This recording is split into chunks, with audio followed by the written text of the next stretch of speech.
Tuma link. Hauna link yoyote? Si Kinara anauliza kwa group. Tena tume hii hapa. Kuna YouTube.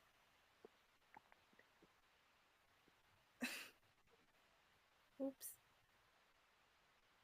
Tuwaite kama audience ama guests. Kuna YouTube. Ngoja na kutumia links. Tuma tu kwa Kenya conversation. Sawa. Itabidi umemonitor lakini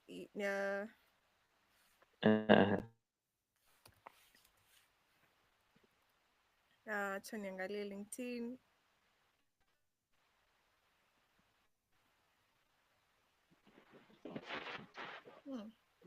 We are live on LinkedIn. I like this.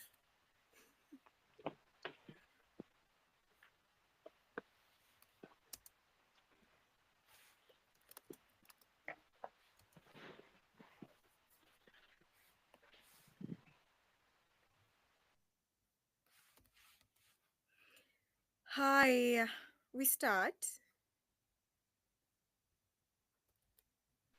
Oh yes.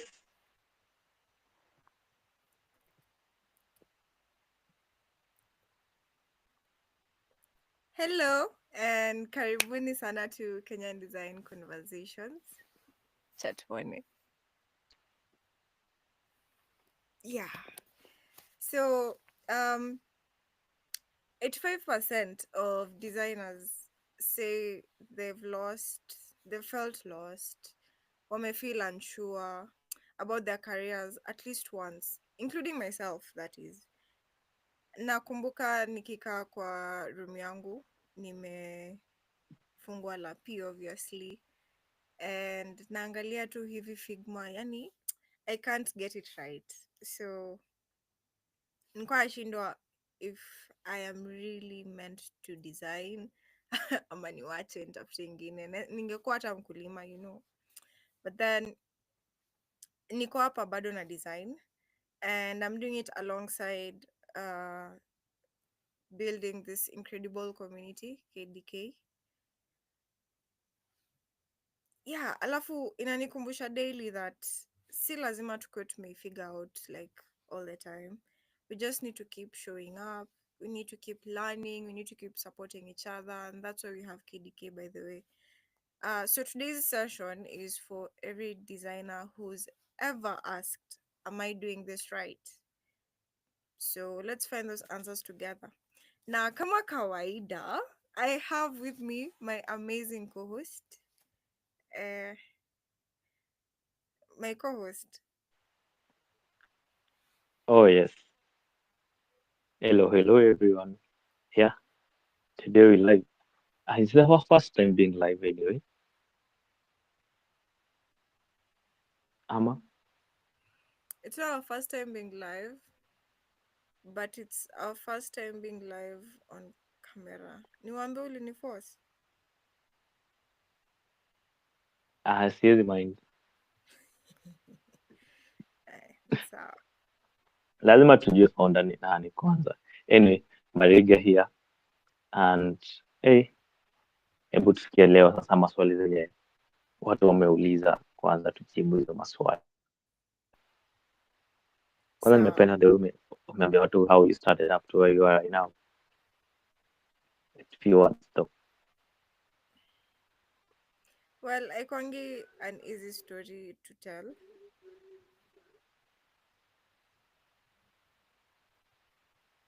So, tuendelee. What's the first question?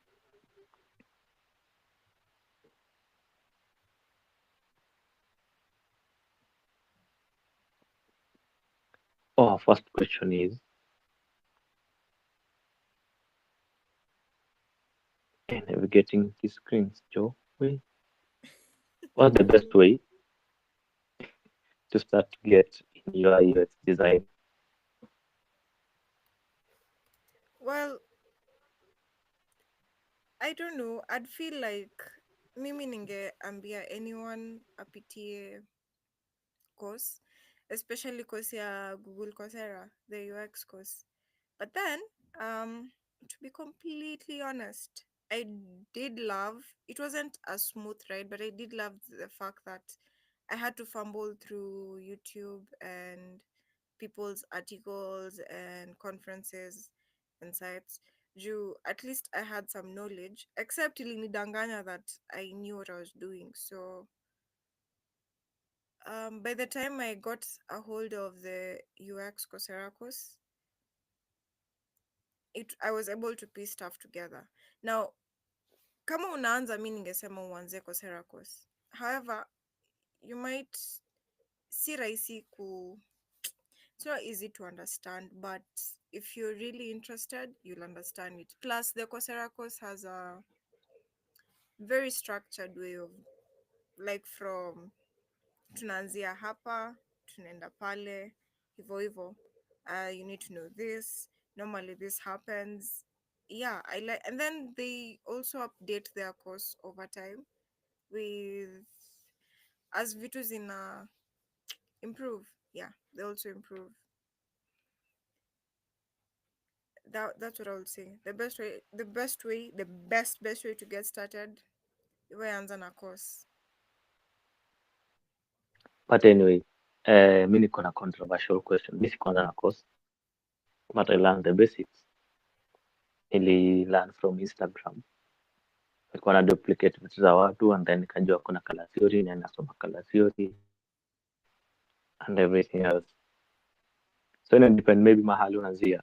Because mimi nilikuwa nianza kama front end developer pia.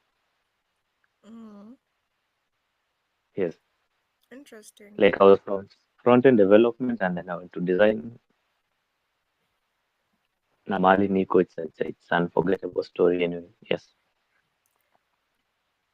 True. And I'm pretty sure the fact that ulipitia front end development makes you really glad you did. Yeah. So maybe naweza sema hakuna there's no fine print of how to, like not built on stone. Different things work for different people, as you've witnessed.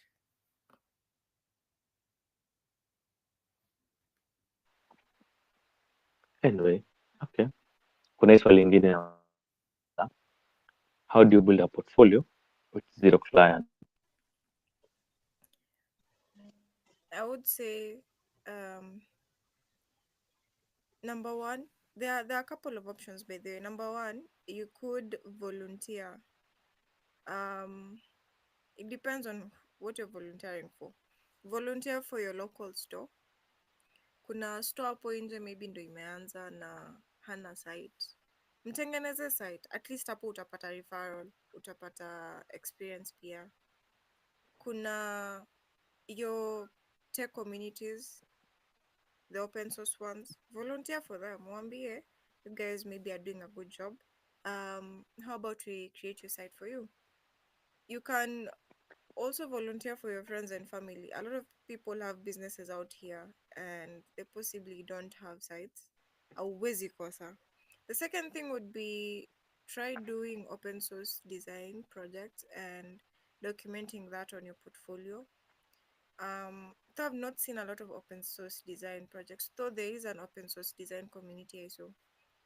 The third one would be conceptual projects.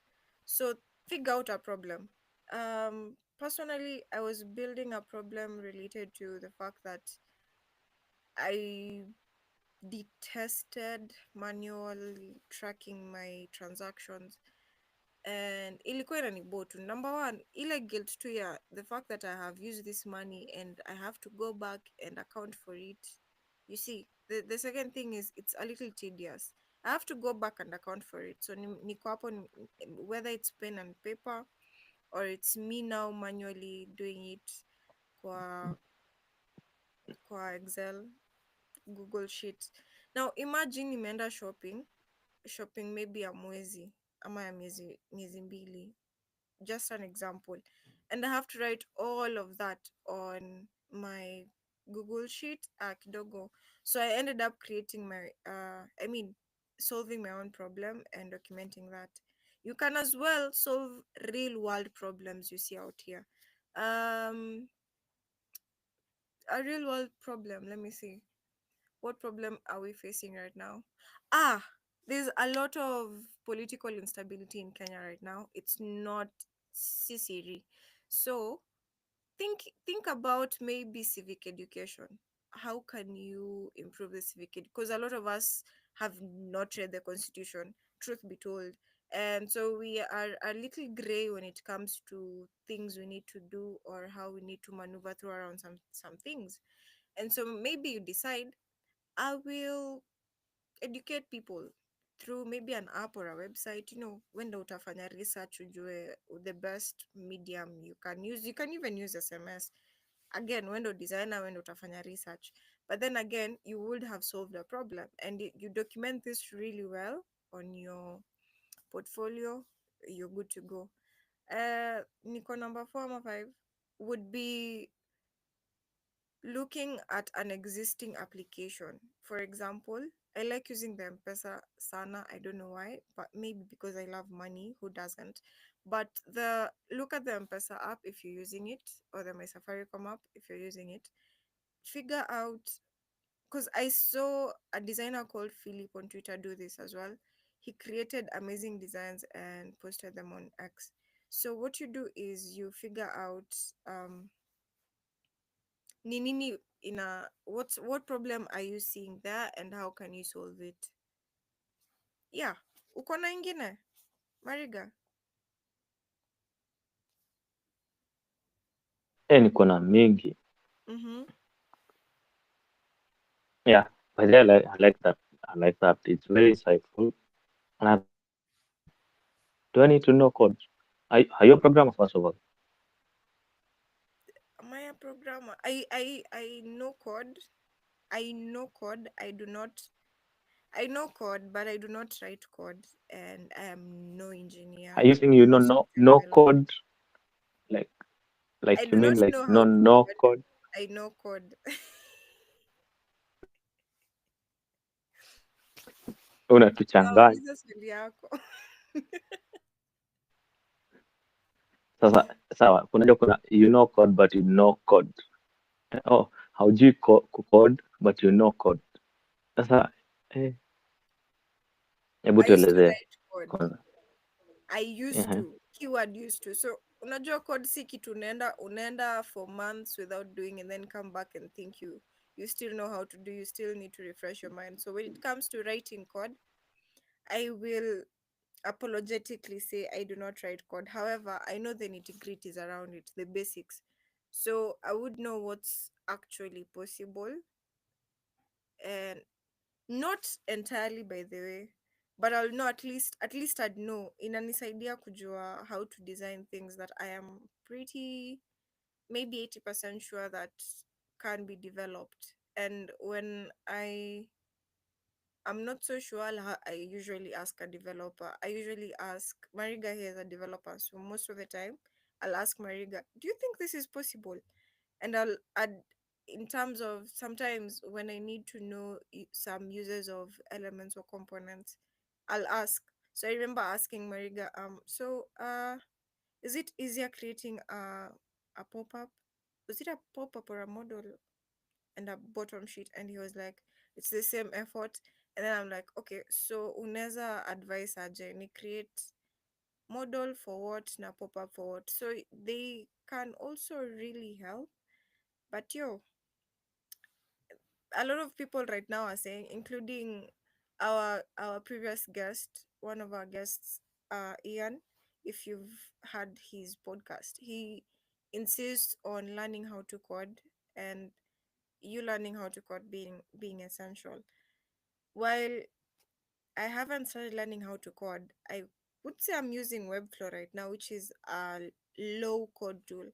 So I need to know things like Flex, Grid, hiyo ingine ni nini? Things like Justify. These are things you learn in CSS, I'm guessing.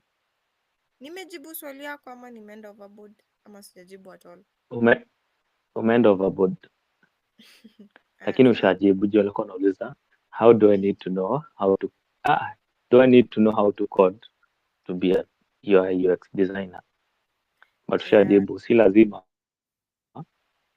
but it's a skill like itakufanya design something for the market na mtasumbuana na developer. Yes, Yeah. exactly.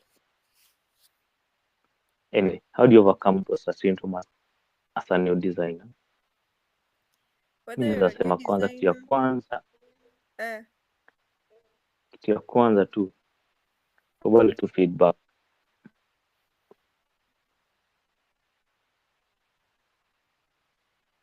uh-huh,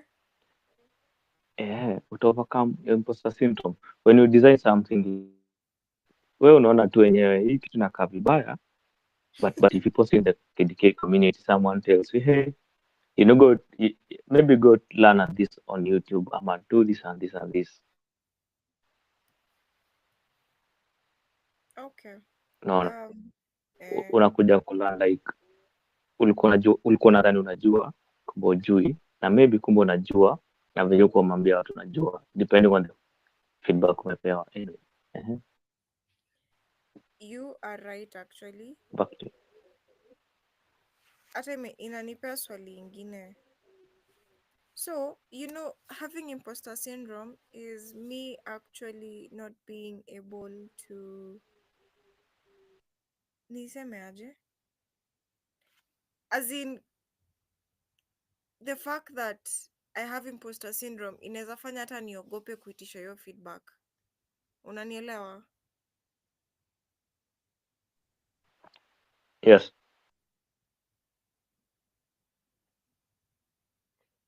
Tuanzie hapo. Jibu hiyo swali na hiyo angle.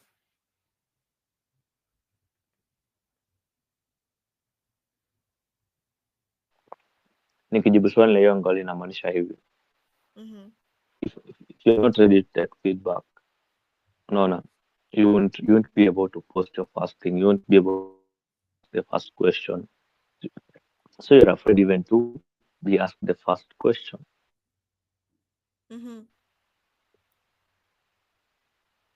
Yes. I see. So, unasema we be receptive to feedback. Not really, kuna kale confidence tuwe usiweke feedback kwa anyway, Pamnas angekuwa hapa angetuambia eleza vizuri zaidi. Hivi ndo naielewa. Um, Yes. chenye umesema ni it's the fact that naogopa chenye utasema, ndio maana sikuonyeshi design yangu. That's what I mean by be receptive to Yes. feedback. So the first step would be checky. This is not perfect. There's always room for improvement. Let's go find out what we can improve. Uh, Me being open-minded inafanya, at least I can ask for feedback.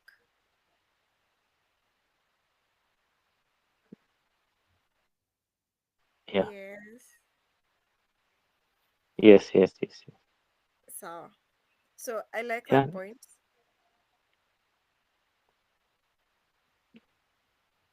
Yeah. Okay. Sawa. Let's go to the next question. Tutauliza maswali mingi. Sana. Yeah. The other one is kuna gani between UI and UX? What the difference between UI and UX? I would say go Google, but today I promise to answer all your questions. UX is basically user experience. So this pillow, this pillow, how it looks is the UI. It's blue and black and brown and white. You see? Um but how I will use it, whether it's for my back, for my legs, the experience in which I'd use it, or the way in which I'd use it, that's the experience. So whoever designed this um looked at, number one, where will she use it, or he or she, where will the user use it, and how will they use it, and how can I make it extremely suitable for them, that wasishindwe kuitumia. The interfaces mwenye alishona hii kitu alisema, huyu labda apendi white ama black, wacha nieke mapatterns hapa yenye tafanya anunue. That's the difference.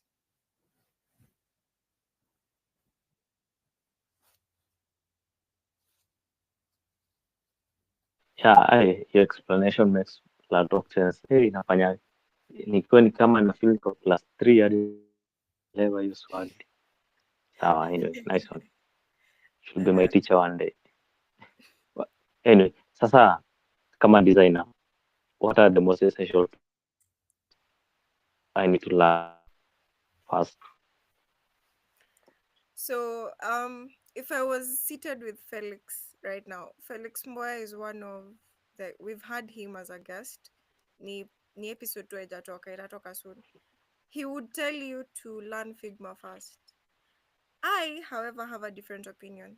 But again, before you take everything into consideration, kumbuka, things work out for people in different ways. So venye ina work for Mariga si venye ina work for me na si venye ina work for Felix. So you choose your poison. Anyway, while Felix says that, I would say learn how to design first. Just learn how to design, learn the basics of designing, learn the principles of designing, learn everything you need to know about design, and then now come practice what you've learned about designing while now you're learning the tool. Whether you decide to go with Figma or Sketch or Adobe XD if it still exists, yeah, that would be my say. Mariga, what do you say?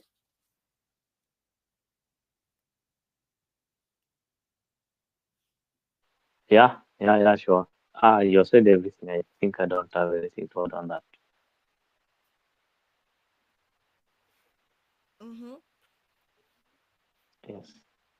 Anyway, another question. There's a very interesting question I'm looking for. How do free design challenges really help me in growth? How do what? Do free design challenges really help in growth? Yes, they do. But remember, you can't keep doing the same thing the same way every single time and expect to grow. So while you're doing the free design challenges, as Mariga has said, be open to feedback. So you do the challenges and then ask for feedback. There are a lot of people out here who can help you for free. If you're doing a challenge that's research related, find someone like Tiffany or Rangoi. If you're doing like those are just examples of people who can help. If you're doing something UI related, there are also people who are well versed in UI and they can help you. If you're doing something UX related, same thing. So you do the challenge, have an open mind and ask for feedback. Ni kama tu venye tulikuwa tunafanya our maths questions, exercises. At least that's how I used to do mine. We are given an exercise. I get maybe 3 out of 10. I go ask, okay, what did I do wrong? And then I repeat the exercise. And then the next time, I've gotten 7 out of 10. I'm like, oh, nice. What about these three? I go back, I'll ask maybe a different person or the same person. Yeah, hivyo tu.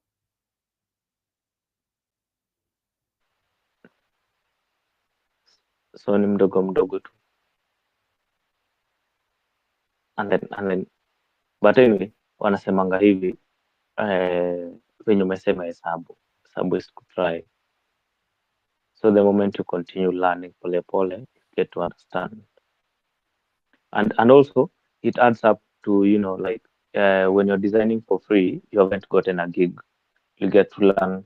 But the time you're taking to create a button while you're doing free designs, and then when you get a gig, instead of taking you like researching about how this button could look better, and you're gotten a gig, instead of taking like 1 hour to create a button, you're taking like one 1 minute to create the same button. Ama unasemaje? Yes. You are absolutely right. Yes. Anyway, sawa. This other question.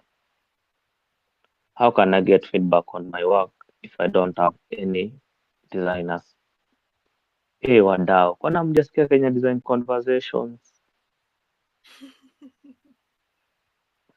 Anyway, sawa, maybe tumejibu hiyo swali. Yeah, I think we have. Ana- Find Yes. design communities within the today. An amazing previous guest of ours, also a designer called Michelle, asked a really important question on her design projects in a group called in a community called UIUX Kenya. And guess what? People actually helped. Imagine you can always get feedback. Just find communities and then ask. Haikuangi rahisi by the way kupata hiyo feedback, especially from communities because sometimes people don't know the answer. Sometimes ngoja, sometimes people don't know the answer. What else? But you'll always get pia usikue in just one community because it's like us human beings. Whatever I tell you is what is different from whatever Lillian, another amazing designer, will tell you. And they both are really important.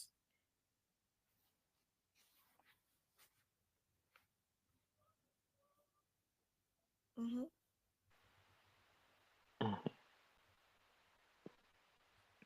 Another question.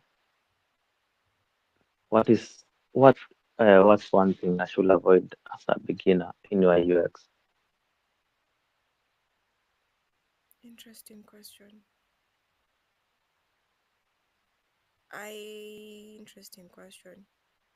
Wewe uko na jibu ya hiyo?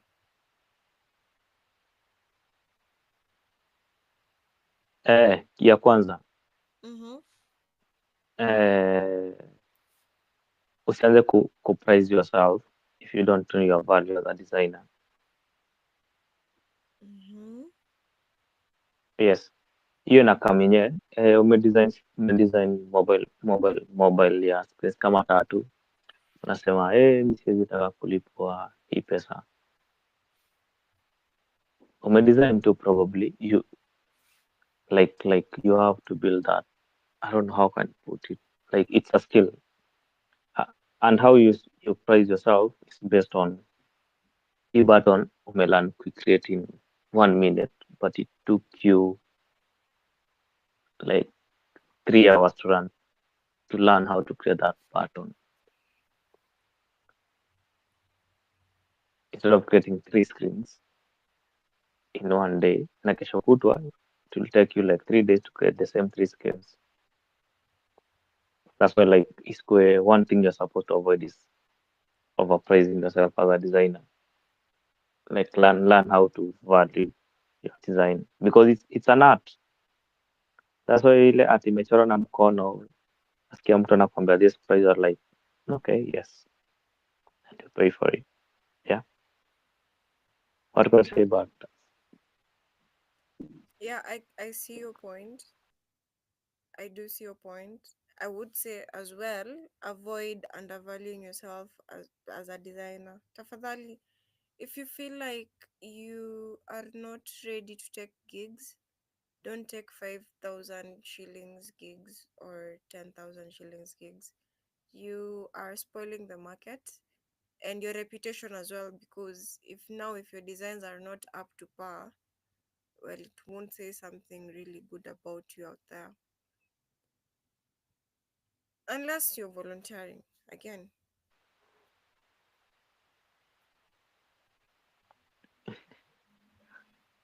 Okay, but anyway, if you learn your value, you won't underpay yourself. You won't undervalue. Another question: how do you transition from a junior designer to a mid-level designer? Sasa unajisema uko ni level gani kama designer? Huh. Interesting question. But junior, mimi personally, mimi sijui. Mimi nikiwa peke yangu mi hujiita principal designer. When I'm alone, I'm a principal designer. When it comes to serious people or serious walks of life, I don't label myself. When I say walks of life, I mean maybe I'm at a conference and I need to introduce myself. I avoid labeling myself. If you feel like you need to label yourself and you don't know where to label, use your years of experience. Tell someone you have um 4 years worth of experience. The only problem with that is, there's someone who learns really fast or like is really interested, and it just took them 6 months to do things that it takes 10 years for some of us to do. That's my only problem with the whole years of experience thing. However, well,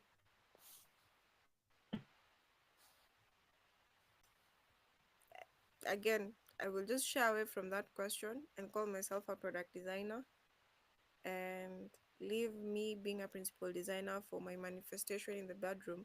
However, uh, how you transition is, you will know when you're not a junior designer anymore. There are questions you'll be able to answer really easily, like what's the difference between UI and UX. Um, you'll know basic principles, like the really basic principles, and your UIs might improve with time. Utajua una improve pia as well, but akunanga like a direct line between how these ones, these are beginners, these ones these are, no, there's not a thin line. It's all based on experience and what you learn over time. And truth is, time is the real difference. If I spend most of my time doing something other than designing, let's say, hmm, creating bulbs, but then I design maybe 2 hours a day, I will not be able to compare with this person who designs 8 hours a day. It's a little different.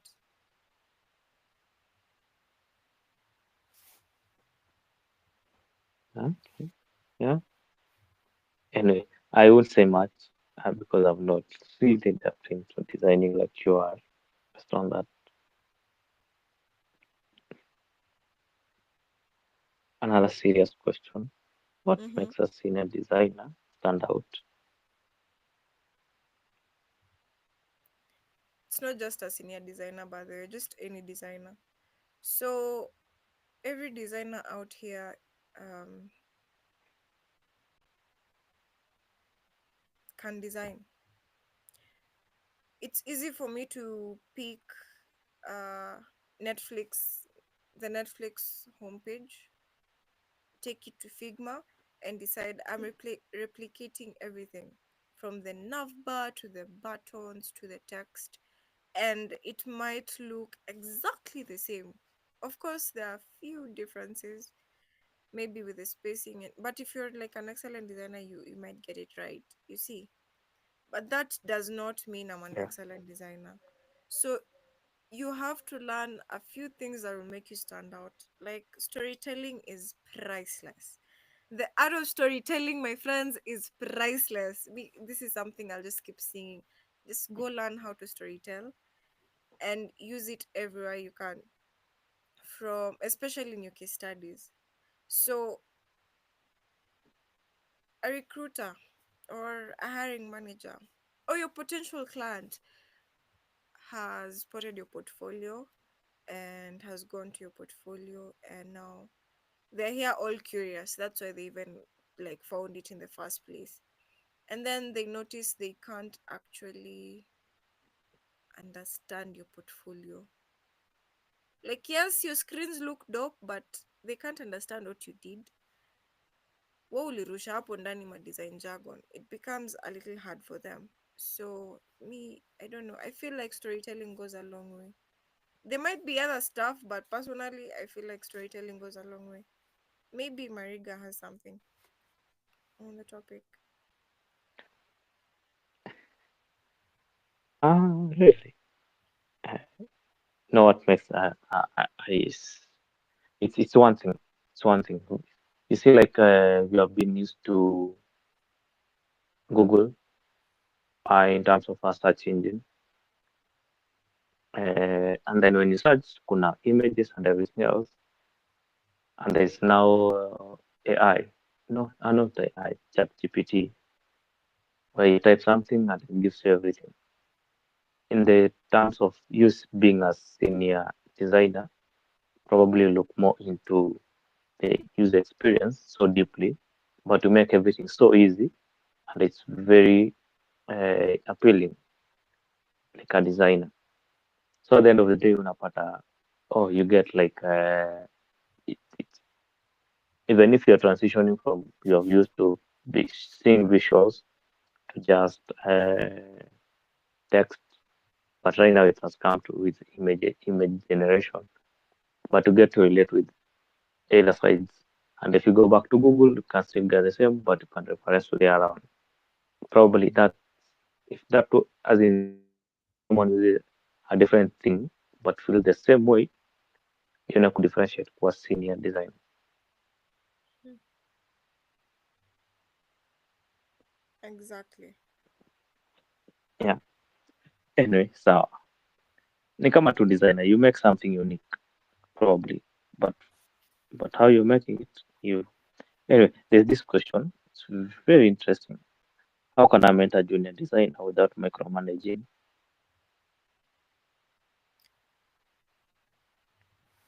I think it depends on the junior designer. If the junior designer is proactive, you won't have to micromanage them. They will be autonomous. Tracy taught me, there's a designer called Tracy. She's a creative. She's a creative. Let me just leave it at that. But she's a designer as well. She taught me something about mentorship. So I noticed while she was mentoring people, she had a structure, like a well organized structure. Um, she knew what she was going to teach or mentor on, um, and what times they would be meeting, and how she would give assignments, and how she would follow up. Now, sh- in between, because I went through her onboarding mentorship session, or at least she showed me. She tells a mentor a very important thing. I am not something about I'm not your teacher. No, I'm not your parent. No, something about yes, ni mama yako hawezi kufanyia kila kitu. She's just there to guide you. You see, so I think it's as important as it is for you to have a structure, have a clear, let me call it curriculum, and clear times for meetings. It's also very important that these mentees be proactive and autonomous. Unaweza peleka ng'ombe kunywa maji lakini huwezi mkunywesha maji by force. And you will know, by the way, you will know a mentee is proactive. You will not follow up on them, they will follow up on you. There's a clear difference. I will not have to go and ask, nilikupea assignment bro iko. No. They'll be like, hey, mse, tuko na meeting uko. No. People like that. So to protect your energy, pia, just be mindful of the people you have around you, or people you feel like you're mentoring. Yeah. They can drain your energy, and some can actually what's the word I'm looking for? They can encourage you to mentor them because you actually see that they're here to learn. They really want to. So yeah, be careful.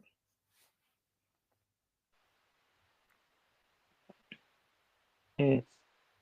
Sawa, we kama founder wa KDK siongezei baada ya hayo, lakini kuna hii swali, how can I grow within KDK community?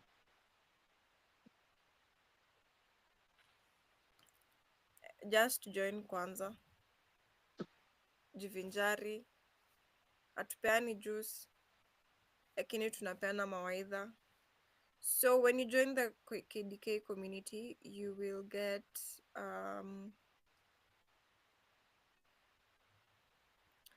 well, we hand out resources. Number one, this itself is a resource. kuna mse angewalipisha for a Q&A and in all their rights, because this is information, and in our age right now information is not as free as we want it to be, and that's okay. But see, the little resources we get, we help, we share. um I have seen designers talk about topics inside the groups, topics that, like today, a guy called Taunas was telling us about sitemaps. Yeah, that's something, and he again noted to us that it's something a lot of designers overlook. Mnatoka tu from problem statement direct to designing hi-fi, which is a little not ideal.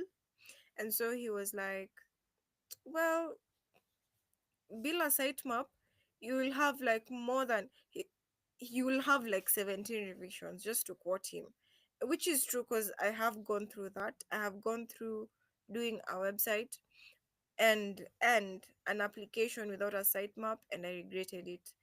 At times unafika mahali hata ujui uko wapi, you don't even know where you are or where you're supposed to go next, just because you skipped a step. So there's some steps that are really crucial that you can't just skip.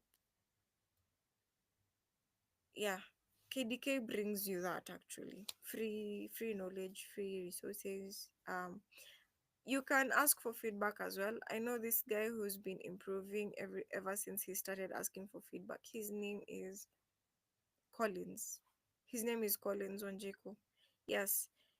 He does his designs, he comes back, he asks for feedback, and people give him feedback. So yeah, you choose.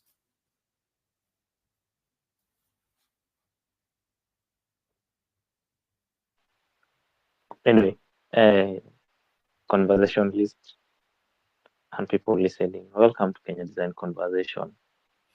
Utapata kila kitu unahitaji hapo kama designer. Na ukikosa Lakini pia kuna utauliza. uh, Mm. watauliza, watajibiwa tu. And then another question. Wow, God. This one was way. How do I collaborate with other KDK members?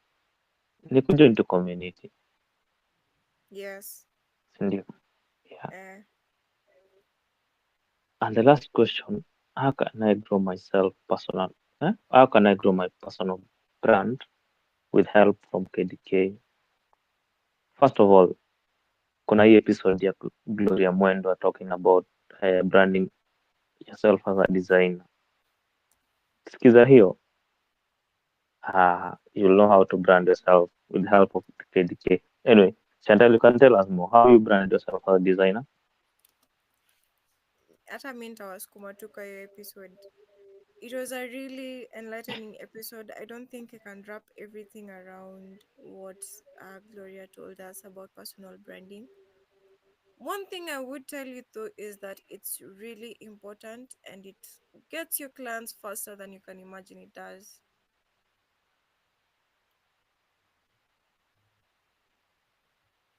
Yeah, anyway, I think that was the last question. Ah, Uh, yes, I think there are two more. But check your WhatsApp. two more. Mm. I can see the other one. Maybe I missed it. Maybe you can look at it for me.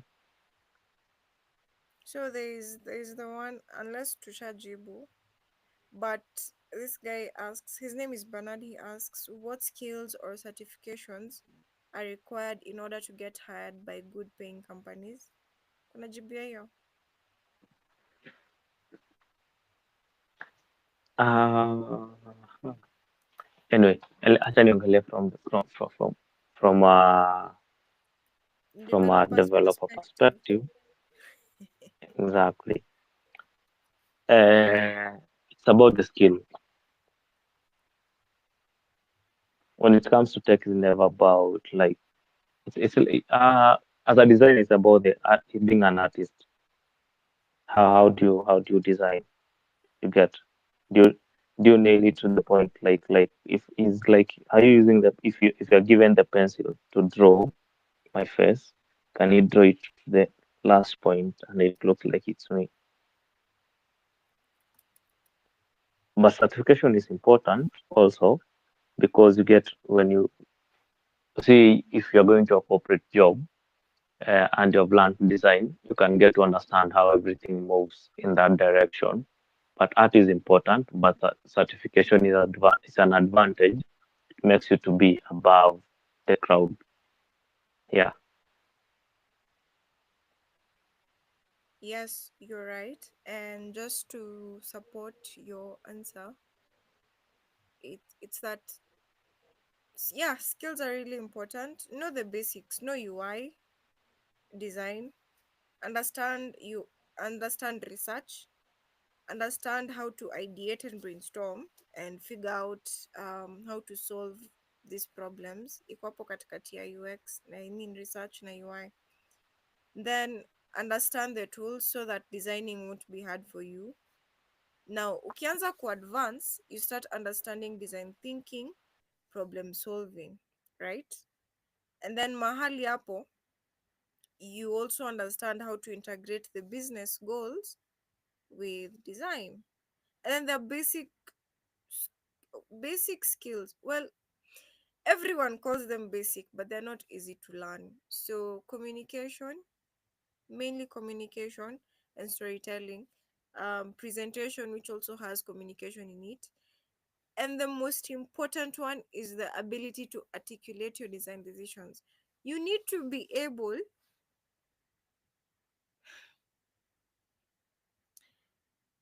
to defend your design decisions. It's really important, by the way, because you will at a point like do something really incredible and for your users, but as long as you can't get that those points across to your stakeholders or whoever is in charge, damn, you would have done a user disjustice, because oh sorry, injustice.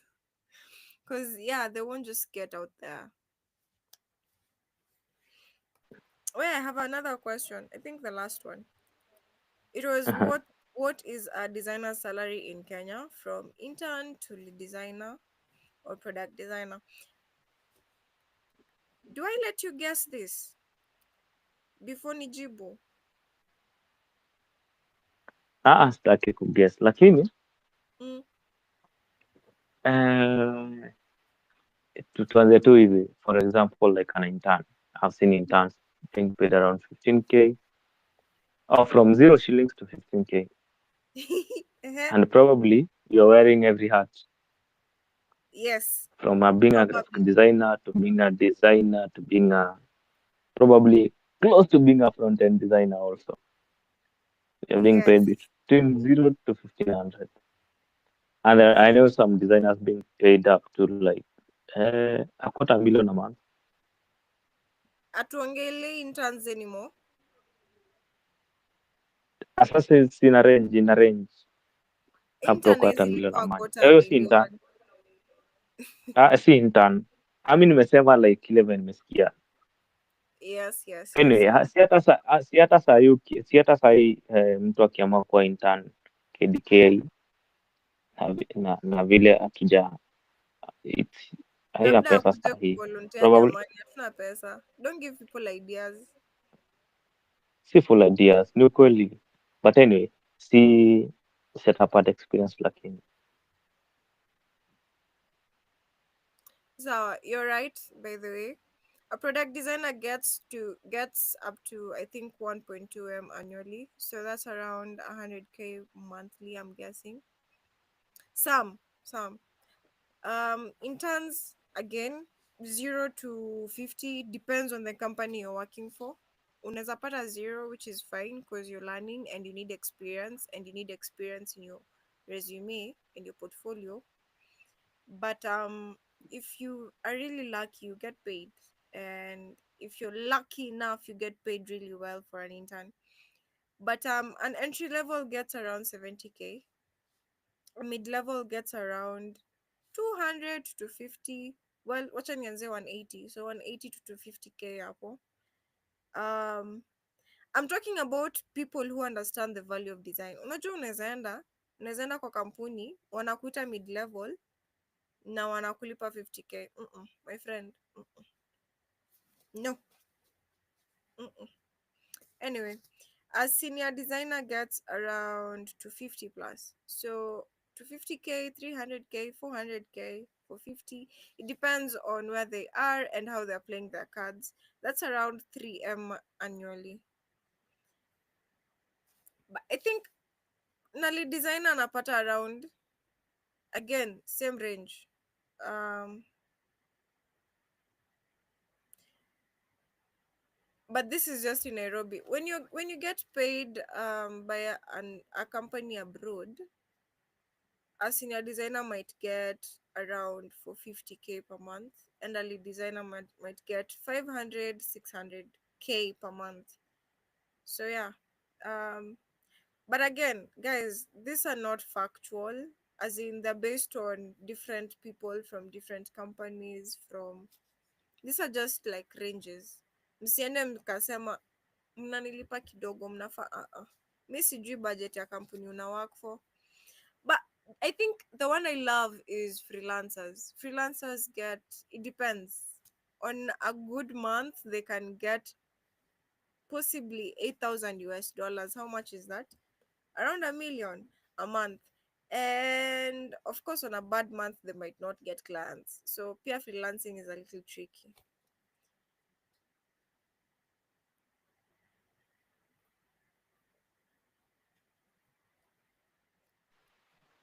Oh yes, yeah, kumbe I didn't saw those questions. I didn't see those questions. Thank you for that.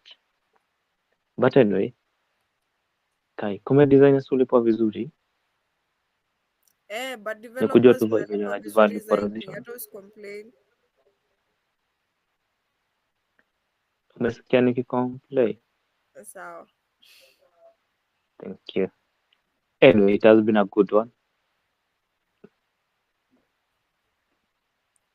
And we Yay. need probably and then next time we have to invite them as guests. They ask questions directly instead of us, you know. At next time, yes, just care. Next time tuwaite personal as in someone raises their hand. We ask the question.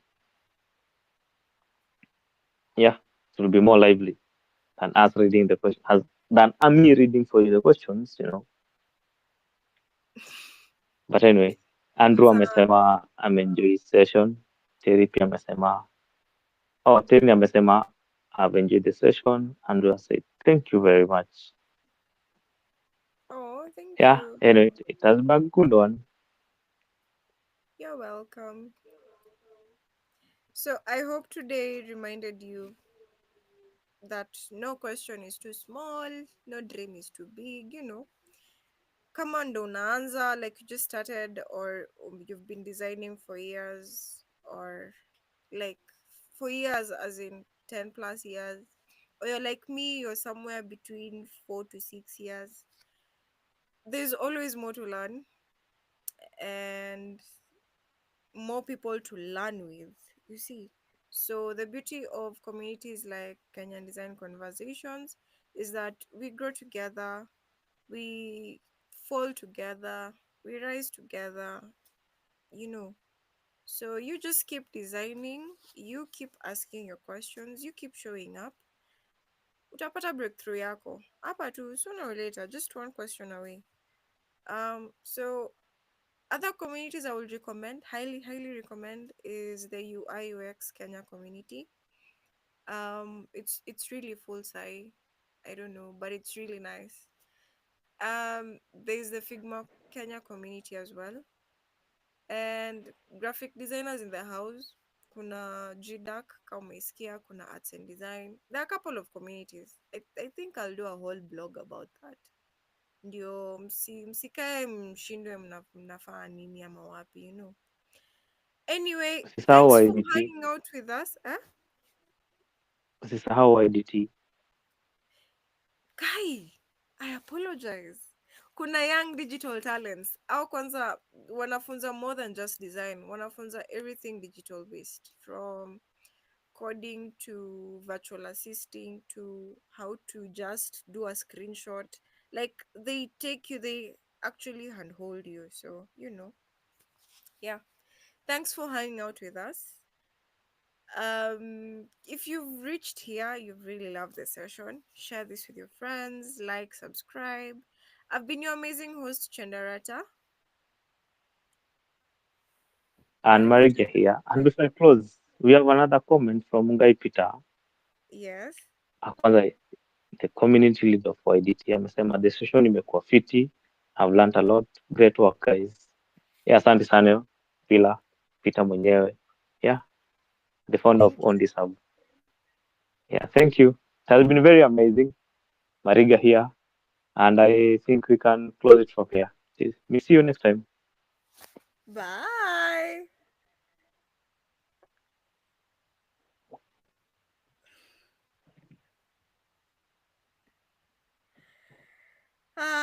Mariga, how was that?